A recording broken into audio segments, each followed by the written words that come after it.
India independent. A new nation is born. From north to south, from east to west, in every corner of this ancient land, so rich in culture and tradition, there was unbounded joy. For our people were rejoicing, ready to welcome the long-awaited liberty, a liberty for which they had fought, suffered, and sacrificed. Centuries ago, when the nations of the West were living in darkness, our civilization was in flower, a civilization that has flourished for over 5,000 years. Ours is a rich inheritance.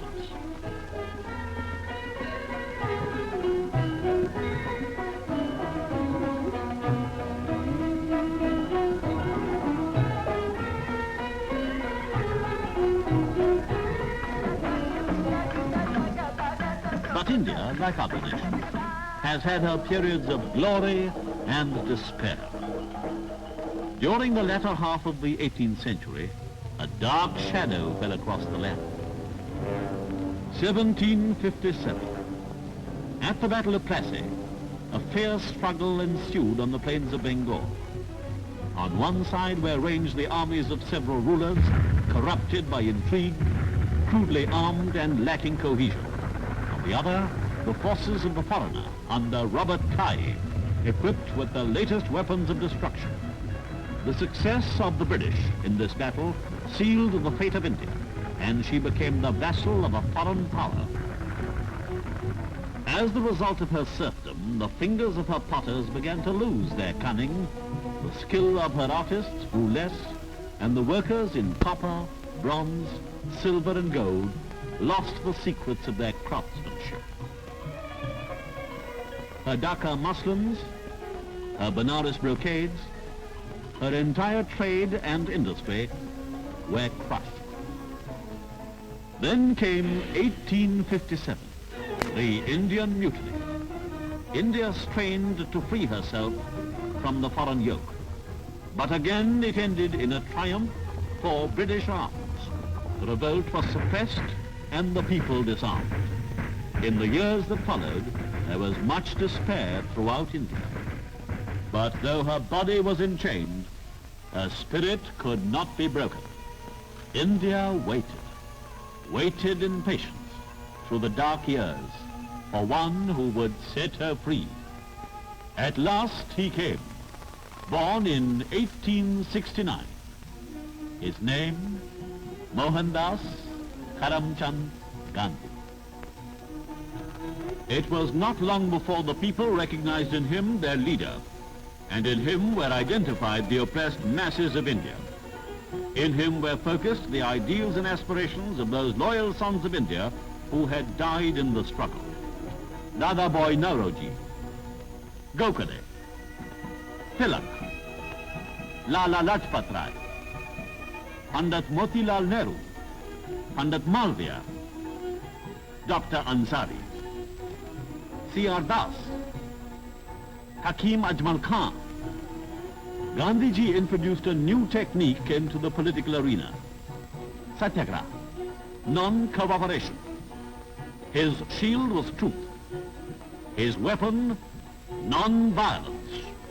And among those that gathered round the Mahatma are names that have written and are still writing glorious chapters in India's history.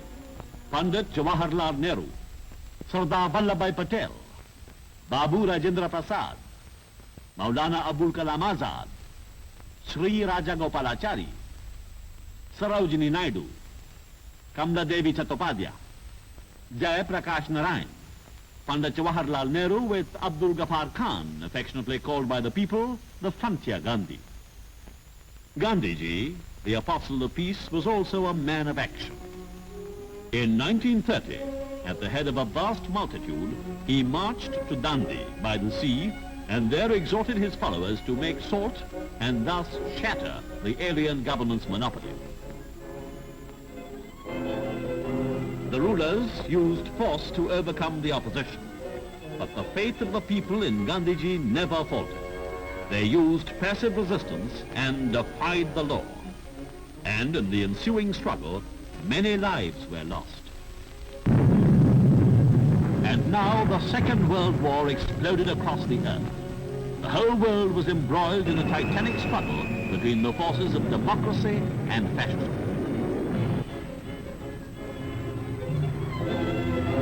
Although of Western origin, its repercussions were also felt in distant India.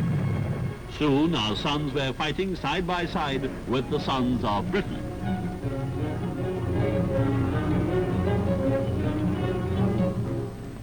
March 1942. Britain, in order to obtain India's cooperation in the war, sent out Sir Stafford Cripps to negotiate with our leaders.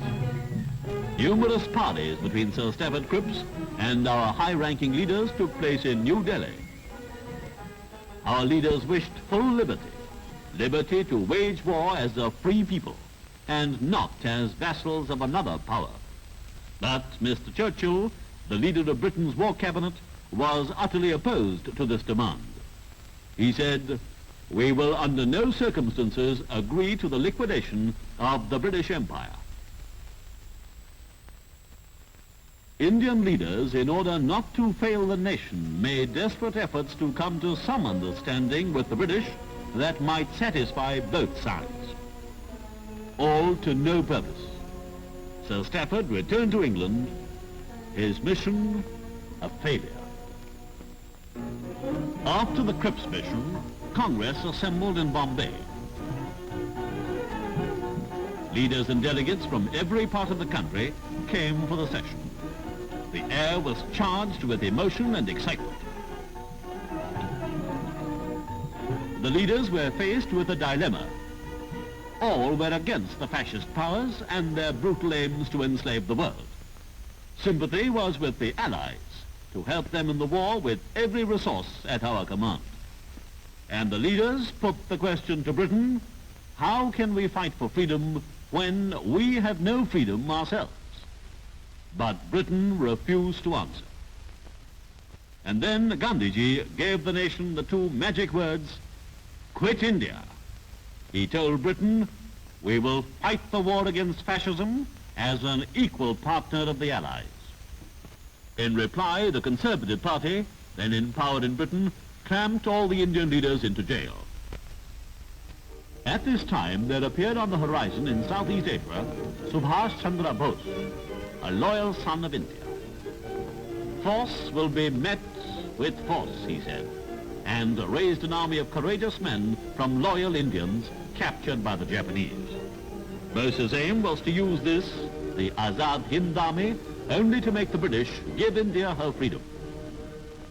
Meanwhile, India's regular fighting forces had won the praise of the world as second to none. These sons of our motherland were courageous in battle and chivalrous to the conquered. Their valorous deeds hastened the approach of liberty in our land. As the fascist hordes were battered into submission, freedom was in the making for our peoples. The new Labour government that came into power in Britain, as a first gesture, released our imprisoned leaders, and the nation rejoiced. Britain now sent out the cabinet mission headed by Lord Pethick Lawrence, a genuine lover of freedom.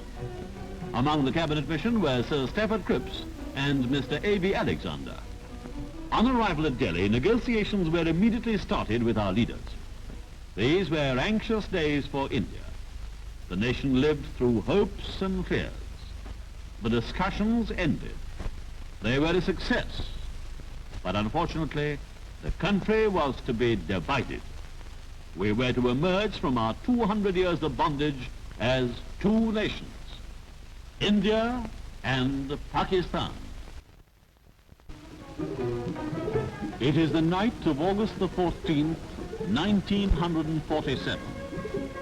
The auspicious moment is on its way. In every house throughout the land, the lamps of good fortune are lighted to illumine the path to freedom. Large numbers have foregathered in every Congress house. And in New Delhi, the Constituent Assembly is in session. Babu Rajendra Prasad, the President of the Constituent Assembly, during his speech, had this to say: I want, on behalf of this Assembly, to assure all the countries of the world that we wish to be friends with them. We hold no enmity against anyone. While Pandit Jawaharlal Nehru said,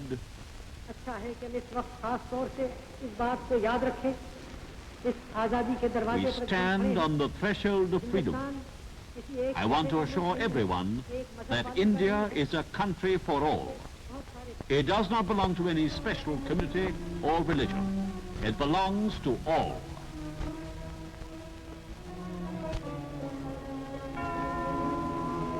The hands of the clock move their way towards midnight.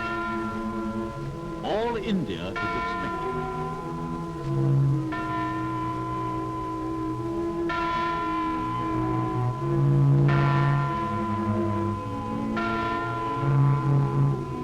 Priests throughout the country chant prayers and invoke God's blessings for the newborn nation.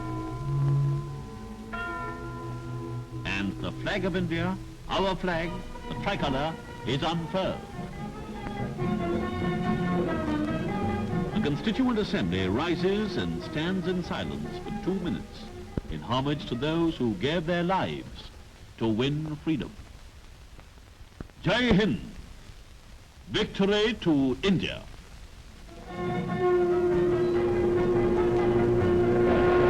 And at the dawn of August the 15th, the nation celebrates her freedom.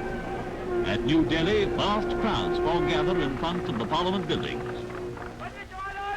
The Prime Minister and the Deputy Prime Minister, followed by members of the Cabinet, descend the steps.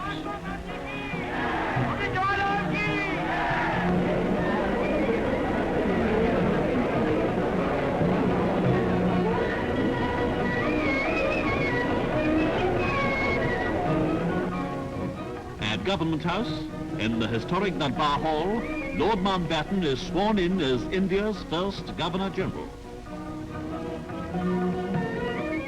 Then the Prime Minister and members of the Cabinet are sworn in. The new Governor-General and his lady drive in state to the Constituent Assembly.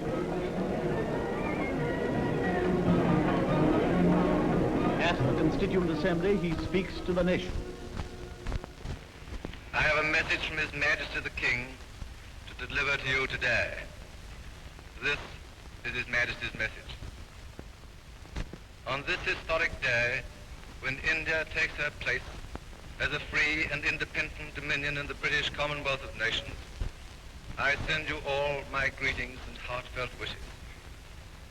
Freedom-loving people everywhere will wish to share in your celebrations. At this historic moment, let us not forget all that India owes to Mahatma Gandhi.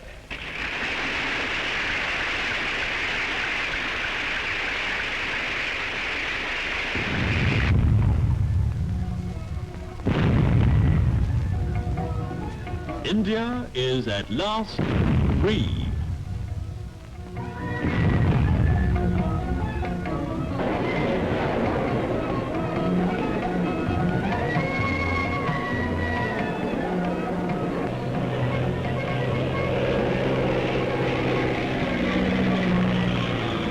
India's services were not forgotten, for they also played a prominent part in the day's rejoicings. Look at this crowd. It watches the national flag flying from the ramparts of the famous Red Fort at Delhi. In Bombay, the day celebrations commence at Gwalior Tank Maidan. It is the same story everywhere. Vast and jubilant crowds.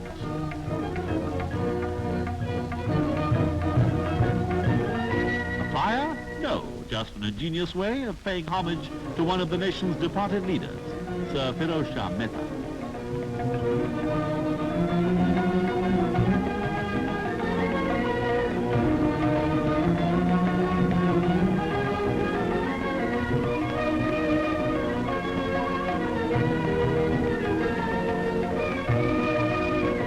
Premier follows an old Indian custom.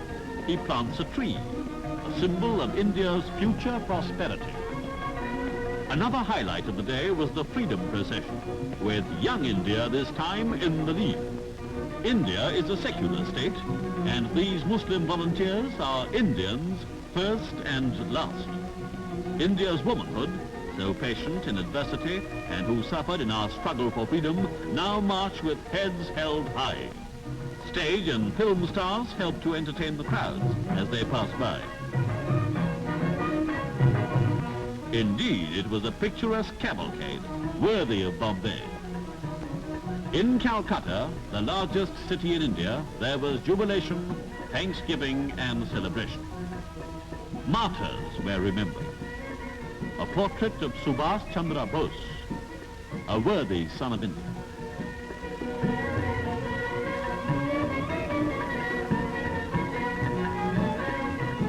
Madras was also en fête.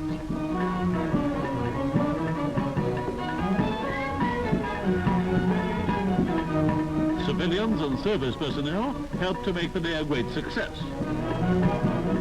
Liberty and happiness marched hand in hand.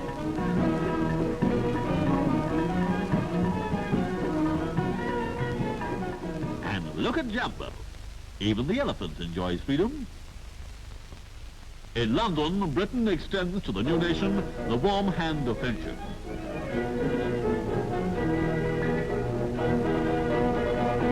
Lord Patrick Lawrence attends a ceremony in honor of Indian freedom. The British were among the most eager to welcome India's independence.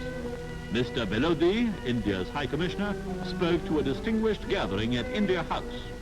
He said, "Today is a great day for us in India. It marks the end of one chapter and the opening of yet another, and let us hope the most glorious chapter in our history. Let us prove worthy of this freedom. Let us dedicate ourselves today faithfully to use this freedom nobly." Singapore, Malaya. It was the same story.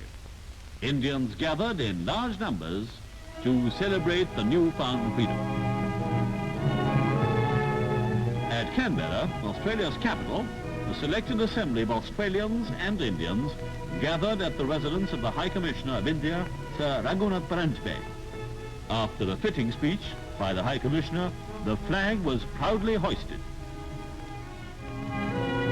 Dr. Ebbett, Minister for External Affairs, was also present. Toronto, capital of Canada. Here again, Indian independence was celebrated in an appropriate manner.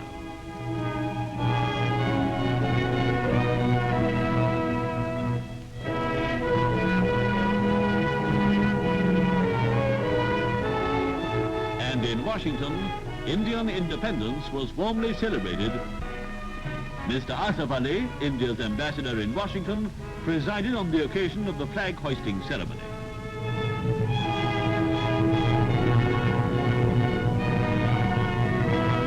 The whole world rejoiced at India's freedom.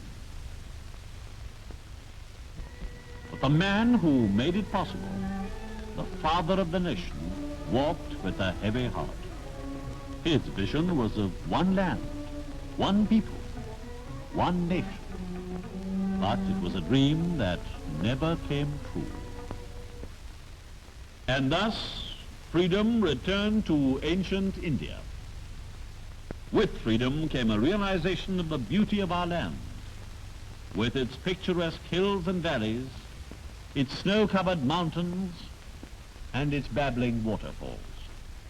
Blessed by nature, and with a vast potential of mineral resources and manpower, it will be easy for us to regain our proud place in the forefront of the nations of the world. As free men, we offer the hand of friendship to all lovers of freedom.